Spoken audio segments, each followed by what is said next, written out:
right, but life cannot be without risks. The island of impossible imps, the pastures of petty elves, and the land of grouchy gnomes are filled with miserable folk, and they don't even know it. I have to go back and teach them the meaning of happiness. Very brave, little one, but I won't let you risk your life. And that was that. Much as I begged and pleaded, raved and ranted, cajoled and entreated, Wind refused to take me anywhere, said Tenny-Wenny, slipping into wordplay just like her new friend. You can't imagine his excitement when he saw you fly in this morning. He figured you could be the answer to a craze-ridden, adventure-stricken mouse. Don't be angry with him. I guess I don't have much of a choice now, do I? Said Boodle-Boo-Cock, his voice softening. Besides, oh look, Tenny-Wenny, he exclaimed, as white snowflakes fell on his beak. It's snowing. Yes, said Tenny-Wenny, looking up at the soft cotton falling from the sky. Brr, it's getting cold. Can we go someplace else? Sure, said Tenny-Wenny, her eyes sweeping the moors. Silly me, she said, pointing to a snow cave. I should have thought of it earlier. You were too busy trying to trick me, said Boodle, smiling. Come on, let's go, he said, offering her his arm. Arm in arm they walked together to the wonderful warmth of the snow cave. Chapter 3. The Mouse's Tale. Stepping into the cave, Boodle-Boo-Cock was surprised at its simple beauty. For a moment he was reminded of his home in Alaska. How beautiful and wonderfully warm! We too have snow caves in the Arctic. Do you live here?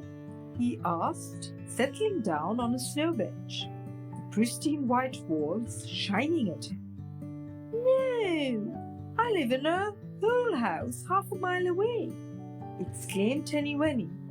I have a periscope like the ones they use in submarines to see the world outside. That is how I spotted you. Would you prefer to go there instead? I would love to, but we can't stay for too long.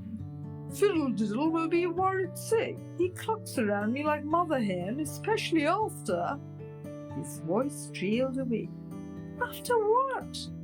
You can tell me everything. We are friends now. I will, but I want to first hear your tale. Sure, said Tenny-Wenny excitedly. He wants to know all about me, she thought happily. Settling on a stool opposite him, she pulled out an apple from a wooden box in the corner. A hidden treasure? Hungry? Yes, I am, said Boodle-Boo-Cock, taking the apple and nipping it with his beak. Yum, yum. It's delicious. Do you know that I have never eaten an apple before? There's always a first time, said Tenny-Wenny sagely. Pulling out another, she nibbled at it, talking between bites. You see, Boodle, I want the world to be peaceful. But to fulfill this dream, I must first go to the land of Kittles. The land of Kittles? Exclaimed Boodle, surprised. Never heard of it. Is it special? The land of Kittles is a land of kittens who live in kettles, giving it its name, said Tenny-Wenny dreamily. The kittens live in different coloured teapots or reside in funnily shaped kettles. I see, said Boodle-Boo-Cock. I must say that at this moment I wouldn't mind living in a kettle myself. Swimming in a tea house filled with tea would be like jumping into a hot spring, he said dreamily. Do you know that dipping yourself in a hot spring is such fun in winter? Have you ever been to one, Tenny-Wenny? These kettles are not hot springs, said Tenny Wenny exasperatedly. Can you be serious for once, Boodle? Sure, said Boodle, wondering if his head had iced up in the cold. Nodding gravely, he said, Tenny Wenny, isn't the land of Kittles a dangerous place for you? Don't cats eat mice? Now you are being serious, said Tenny Wenny, pleased. No, Boodle, or cats don't eat mice, although a few nasties do. That is why I must go there. Why? You see, Boodle, I don't want to spend the rest of my life fighting with cats for their babies. We all know that kittens grow into cats and cats hate mice. What is the point of all this rivalry? I want to be the ambassador to Mouse to Love. In other words, a mouse who spreads love. Ambassador? What? As Boodle Bucock, the words jumping off his tongue like 3 jerking hiccups. Annoyed that the mouse knew a word that he had never heard of, he scowled. An ambassador is a person representing his or her people to bring about peace, said Tenny Wenny dreamily. I see, said Boodle, not seeing at all. Ignoring the interruption, Tenny Wenny continued. I want to break this long tradition of hatred between us. If I succeed, I will spread the message of love to other lands. I plan to rid our earth of hatred and anger, nastiness and jealousy and all the awful things that make us unhappy. Oh, said Boodle, as it all began to make sense. You want our planet to be perfect. Yes, said Tenny Wenny. I want the impossible imps to become possible imps, the petty elves to lose their pettiness, and the grouchy gnomes to become loving gnomes. Said Boodle Bucock admiringly. Rather ambitious for a tiny mouse. And you want me to take you there? Yes, said Tenny Wenny breathlessly. Will you?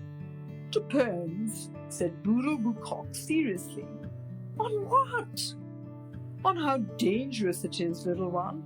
Although we are barely acquainted, I will never risk your life. Please don't say that. If I don't do this, I will die of a broken heart. Please, please help me. All right.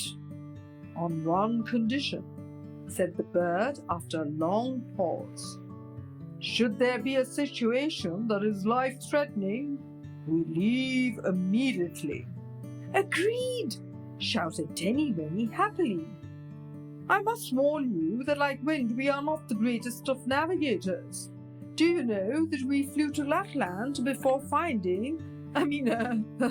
losing our way here? It's a miracle we survived. I, for one, am glad that you lost your way, said Tenny Wenny sincerely. Pulling a compass from the pocket of her skirt, she handed it to him. A compass? Said Boodle, surprised. Do you always have an answer to everything? Not always, said Tenny Wenny earnestly. It's a present from Wind. He probably felt bad that he could no longer help me. The compass will guide us to the land of Kittles, the island of impossible imps, the pastures of petty elves, and the land of grouchy gnomes. And maybe, just maybe, one day you may allow me to fly the flying Lamborghini, she added hopefully. Give her an inch and she takes a yard, said Boodle, shaking his head at the incorrigible mouse. You do know how to melt a heart, Tenny Wenny. Who knows? Maybe someday. Really? Said Tenny Wenny, unable to believe her ears. Do you know that you're the kindest godwit on the planet, even though you pretend not to be? Of course, said Boodle, smiling. Come, little one, he said, pulling her to her feet. It's getting late. Let's return to the pastures before Fiddle-Diddle begins to worry. Sure, said Tenny Benny, returning his coat. She was nicely warmed up. Look, it has stopped snowing. Perfect, replied Boodle, looking up at the grey sky. Holding hands, they ducked out of the snow cave and headed for the fenland.